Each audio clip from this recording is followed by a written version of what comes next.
안녕하십니까. 오늘은 윤리학연구소 170번째 이야기를 하도록 하겠습니다. 170번째 이야기는 사기꾼이 사람을 속이는 심리 구조가 되겠습니다. 사기꾼이 사람을 속이는 심리 구조. 우리가 여기에서 얘기하는 꾼이라는 말을 잘 보세요. 이 꾼이라는 말은 전미사죠. 전미사인데 이 꾼이라는 것은 사람의 성격, 행동, 직업적 성향을 나타내는 단어입니다. 그래서 어떤 일을 하는 사람, 이게 세 가지로 볼 수가 있어요. 성격, 행동, 직업적 성향인데 첫 번째 어떤 일을 하는 사람이니까 직업, 행위적으로 볼 수 있겠죠. 그래서 특정 행동이나 일을 습관적으로 하거나 전문적으로 하는 사람은 우리는 꾼 그래요. 그래서 이제 예로 실예로 보면은 우리는 장사꾼, 장사를 하는 사람, 농사꾼, 농사를 짓는 사람. 이 경우는 비교적 중립적 의미이자 자인과 같은 전문성을 띠는 표현이라고 할 수 있습니다. 두 번째는 어떤 성향을 가진 사람이에요. 이건 부정적 뉘앙스인데 특정 행동을 교활하게 반복적으로 능숙하게 하는 사람을 우리는 꾼이라고 그래요. 그래서 가장 대표적인 게 뭐냐면 사기꾼 그리고 거짓말 잘하는 사람을 거짓말꾼이라고 한답니다. 그래서 사기꾼은 이건 개인적으로 사기를 치는 사람을 우리는 사기꾼 이렇게 얘기를 하고 거짓말을 잘하는 사람을 거짓말꾼이라고 하고 도박을 잘하는 사람을 도박꾼이라고 한답니다. 그래서 도박을 잘하는 사람을 도박꾼이라고 해요. 그리고 여러 사람이서 지금 여기에서 사기꾼, 거짓말, 도박 이거는 뭐죠? 개인이 하는 거예요. 개인이. 그러나 여기에 보면 협작꾼이라고 있어요. 협작이라는 건 누군가하고 작당을 한다는 거죠. 그래서 작당 혹은 모의, 음모적 방식으로 남을 속이고 부정직한 방법으로 이익을 취하는 사람들을 협작꾼 이렇게 얘기해요. 그래서 이 경우는 비판과 경멸의 뉘앙스가 무척 강하죠. 이 협작꾼, 사기꾼. 그 다음 세 번째 꾼은 단순히 멋멋하는 사람을 넘어서 그 행동에 능숙하거나 식성이 이미 되어버린 사람들을 얘기하는 거예요. 그래서 때로는 약간 낮춰보는 느낌까지 포함이 됩니다. 그러므로 꾼은 어떤 일을 반복적으로 하거나 그 성향이 굳어진 사람을 우리는 무슨 꾼 이렇게 얘기한다는 거예요. 그래서 여기에는 중립적인 의미와 부정적 뉘앙스도 이 꾼에는 포함이 되어 있다. 자, 그렇다면 사기꾼이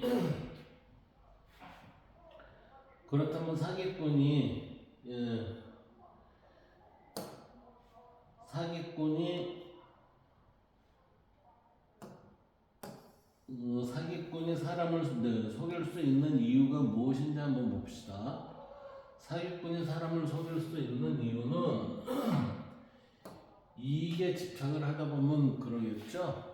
결국은 사기꾼이라는 거는 사기꾼이 사람을 속이는 이유는 단순히 거짓말을 잘해서가 아니라 인간 심리의 특성 구조를 이용을 하는데 이 사기꾼의 심리에는 먼저 내가 이 이익을 어떻게 창출하겠는가라는 게 바닥에 깔려 있어요. 그래서 이 사람의 판단 과정에는 욕망, 신뢰, 두려움, 확신 등이 작용을 많이 해요. 이게 먼저 일반적인 거예요. 일반적인 상황에서 우리는 욕망과 어떤 것을 판단을 할 때 욕망과 신뢰와 두려움과 확신 등이 작용을 해서 우리는 판단을 하게 됩니다. 이러한 부분을 이 사기꾼들은 교묘하게 이용한다는 거예요.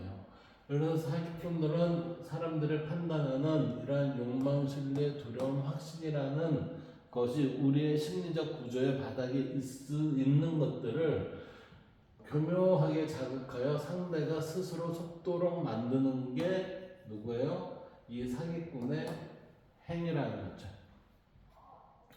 그럼 이 네 가지 상태에서 이제 욕망부터 한번 살펴볼까요? 욕망이라는 걸 살펴보면은 사기꾼이 욕망을 자극하는 구조는 사기의 가장 기본적인 출발이 욕망을 자극하는 거예요. 상대방의 욕망을. 그래서 욕망을 자극하는 것인데 욕망을 자극하기 위해서 사기꾼은 보통 다음과 같은 말을 해요. 야, 쉽게 돈을 벌 수 있어. 지금 아니면 기회를 놓쳐. 그리고 남들 모르는 특별한 정보가 나한테 있어. 그러니 믿고 따라와. 이렇게 한다는 거죠. 이때 사람의 마음속에는 이익을 얻고 싶다는 욕망이 먼저 작동을 하죠. 그래서 이 욕망이 강해지면 판단은 자연스럽게 어때요? 이게 바른 판단을 하는 기준이 약화가 돼요. 그러다 보니까 이러한 사람은 사실 어떠한 이 사기꾼들이 얘기하는 그런 것을 사실 확인보다 기대감을 먼저 믿게 되죠. 그러다 보니까 사실 확인을 제대로 못하고 기대감에 따라서 그냥 속아 넘어갈 가능성이 높은 게 욕망을 자극하는 구조예요. 예. 두 번째는 이제 신뢰를 형성하는 구조예요. 신뢰를 형성하는 구조는 사기꾼은 처음부터 거짓말을 안 합니다. 사기꾼은 처음부터 거짓말을 안 하고 사기꾼은 처음부터 거짓을 드러내지 않고 먼저 상대에게 신뢰감을 만들어내요. 그러니까 간설계를 다 내줄 것 같이 얘기를 하죠. 이는 사기꾼은 천사처럼 와서 악마의 결과를 생산하는 자가 이 사기꾼이에요. 사기꾼. 그래서 대표적인 방법은 다음과 같아요. 권위 있는 사람처럼 보이거나 아니면 친절하고 진심인 것처럼 행동하거나 아니면 주변 사람의 추천이나 사례를 제시를 하면서 야 이거 이런 거는 내가 가장 잘 알고 있습니다. 아니면은 계속해서 친절을 베풀다 보면은 이게 마음의 문을 열게 되죠. 그런 상황이 됐을 때에 사람은 일단 누군가를 신뢰하기 시작하면 이라는 상황이 됐을 때 그 이후 정보도 쉽게 믿는 경향이 있다는 거죠. 거짓 정보를 하더라도 그것이 그럴듯하게 보이고 사실인 듯 보인다는 거죠.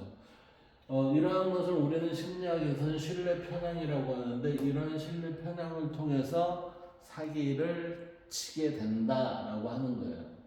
세 번째는 긴박감을 만드는 구조예요. 사기에서 자주 사용하는 방식이에요. 이거 저기 한 명 남았어요. 아니면 이게 그 기회가 두 개밖에 안 남았습니다. 뭐 이런 식으로. 그래서 이 사기에 자주 사용하는 방식인데 시간 압박 스타일이에요. 그래서 시간 압박은 욕망이 들어가거나 신뢰 편향이 형성이 되면 이들에게 긴박감을 주어서 왜곡된 결정을 하도록 붙드는 일종의 겁박의 방법이에요. 그러니까 제대로 판단을 못하고 확인하지 못하게끔 시간을 촉박하게 준다는 거죠. 그래서 예를 들어 지금 결정해야 돼요. 안 그러면 기회가 없습니다. 오늘까지만 가능한 기회입니다. 이거 곧 마감이 돼요. 이런 식으로 이제 사람의 심리를 긴박감을 통해서 이제 사기를 당하게끔 그렇게 유도한다는 거죠. 그래서 대부분 사람들은 시간이 부족해지면 사람은 깊이 생각할 여유가 줄어들죠. 그러다 보니까 직관적으로 판단하게 되는데 이 직관의 기준은 누구예요? 사기꾼의 언어가 기준이 돼요. 기준. 그러다 보니까 이때 사기꾼이 제시한 이야기 구조를 그대로 받아들이기 쉽습니다. 이게요. 그 다음 네 번째 볼까요? 네 번째는 작은 동의를 쌓는 구조예요. 그래서 사기꾼은 처음부터 큰 거짓말을 안 해요. 막판에 한번 뒤집기 한 번을 하기 위해서 사기꾼은 처음부터 큰 거짓을 말하지 않아요. 그러니까 작은 동의를 지속적으로 나 이런 사람이야 하면서 작은 동의를 계속해서 쌓는 구조죠. 그래서 작은 동의부터 차례로 얻어가면서 특히 금전적인 부분에서 많이 작동하는 사례예요. 맨 처음에는 100만 원 빌려요. 그 다음에 이자까지 잘 줘요. 그 다음에 100만 원 여러 번 빌렸다가 그 다음에 500을 빌려요. 그러다가 한 1000 빌려요. 그러다가 억을 빌려요. 그러다가 띱니다. 그래서 작은 것은 들어주어 신뢰를 얻는 듯 하면서 급하게 한탕으로 마무리하는 사례가 이게 작은 동의를 쌓는 구조에서 많이 발생이 돼요. 그래서 예를 들면 한 간단한 정보 제공, 작은 약속, 작은 투자, 점점 큰 요구가 들어오는 거죠. 그래서 사람은 이미 몇 번 동의한 상태에서는 그게 긍정적인 효과를 받았거든요. 그러니까 자신이 이전 상태를 정당화하려는 심리가 생기죠. 그래서 점점 더 깊이 속게 되는 경향이 나타나게 됩니다. 그 다음 5번째, 확신을 이용하는 구조예요. 자, 이 흥미로운 거는 이 확신을 이용하는 구조는 지식이 많거나 많이 배우거나 아니면 자신감이 강한 사람도 이러한 방법으로 많이 사기를 당한다는 거예요. 그래서 흥미로운 점은 확신을 이용한 구조는 흥미로운 점은 지식이 많거나 자신감이 강한 사람도 사기에 속기 쉽다. 그 이유는 나는 속지 않는다, 나는 틀리지 않는다라는 확신이 많이 깃들어 있다는 거죠. 그래서 자신의 판단을 믿는 심리, 이미 세운 생각을 바꾸기 어려운 태도 등 때문에 사기꾼은 오히려 지식인이나 전문가에게 더 정교한 이야기 구조를 만들어서 접근을 합니다. 이러한 접근은 정교한 이야기, 즉 논리적 형식으로 이해되면 오히려 더 잘 속을 수 있는 동기를 만들어주기 때문에 확신을 이용하는 구조는 누구요? 많이 배운 사람한테 잘 먹힌다라고 그들은 알고 있죠. 그 다음에 사기의 심리적 전체 구조를 살펴볼까요? 사기의 심리적 전체 구조를 지금까지 한 거를 보면은 이렇게 살펴볼 수 있어요. 사기꾼이 사람을 속이는 과정은 다음과 같은 심리로 살펴볼 수 있습니다. 욕망을 자극을 해서 이익이 기대가 되니 여기에서 탐욕을 유발합니다. 탐욕을 유발하다 보니까 우리는 속임을 당합니다. 이렇게 되는 거예요. 그 다음에 신뢰를 형성하니까 뭐라고 그랬어요? 천사처럼 왔다가 악마처럼 떠납니다. 경계심을 약화시킨 다음에 어떻게 해요? 얘가 악마화가 돼서 결국은 속임을 당하게 되죠. 그 다음에 시간의 압박. 이거는 어떻게 보면 욕망을 자극을 할 때 하나의 추가적인 방법으로 사용하는 거죠. 시간을 압박하면서 이거 한 번밖에 안 남았습니다. 5분 남았습니다. 뭐 이런 식으로. 그러다 보니까 깊은 판단, 즉 신중한 판단을 불가능하게 하고서 누구요? 사기꾼의 말을 그냥 동조하게 만드는 구조이죠. 그러다 보니까 속임을 당하게 됩니다. 그 다음에 작은 동의의 축척. 이거는 신뢰 형성하고 그 사례가 좀 비슷해요. 작은 동의의 축적은 그 신뢰를 작은 걸로 인해서 쌓아주고 나서 큰 형태로 한탕 해먹는 거죠. 그래서 이거는 심리적 신뢰도를 몰입시킨 후 어때요? 경계심을 풀어놓는 거예요. 경계심을 풀어놨고 사기꾼한테 속임을 당하는 그러한 내용들이죠. 그 다음에 확신 강화. 이건 지식인들한테 많이 된다고 그랬어요. 이건 논리적 구조가 이거 확실한 것 같아 하면서 확실한 형태로 보여지는 것들, 이러한 것들을 맞는 것 같아, 그럴듯해 하면서 그냥 넘어간다는 거죠. 그래서 거짓을 진실로 믿게 되는 상황을 도출을 하게 됩니다. 이러한 도출이 됨으로 인해서 우리는 경계심 풀고서 사기를 당하게 된다, 이렇게 되는 거지. 이걸 철학적으로 본 사기의 핵심은, 사기는 단순한 거짓말이 아니라 인식 왜곡의 과정이에요. 인식 왜곡. 이 얘기는 무슨 얘기냐면은, 사기는 단순한 거짓말이 아니라 사기라는 것은 사기꾼이 자신의 이익을 위해 우리는 바르지 않은 것을 지속적으로 넣기보다는 바른 척 하면서 바르지 않음을 한 번으로 사기치는 그러한 행위예요. 이 행위에 우리는 어떻게 해요? 내가 인식 왜곡의 과정을 갖게 됩니다. 사기치는 이 행위에서 누가요? 사기를 당하는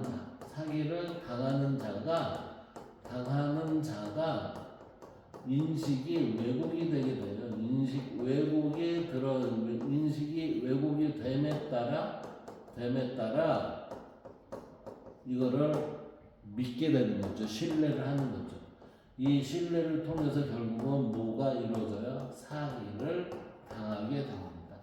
그래서 전달하는 내용을 사실인데 전달하는 전달자의 전원, 즉 누구죠? 사기꾼이 말하는 전달자의 전원이 속임당하는 그 사람의 판단 과정과 욕망을 이용해 다른 인식을 잘못된 인식으로 바꾸도록 하는 거죠. 그래서 이게 철학적으로 본 사기의 핵심은 이게 사기의 본질이에요. 사기의 본질은 뭐예요?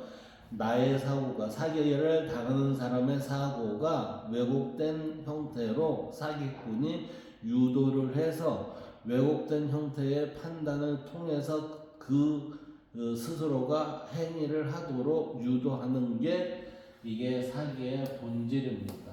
이렇게. 자,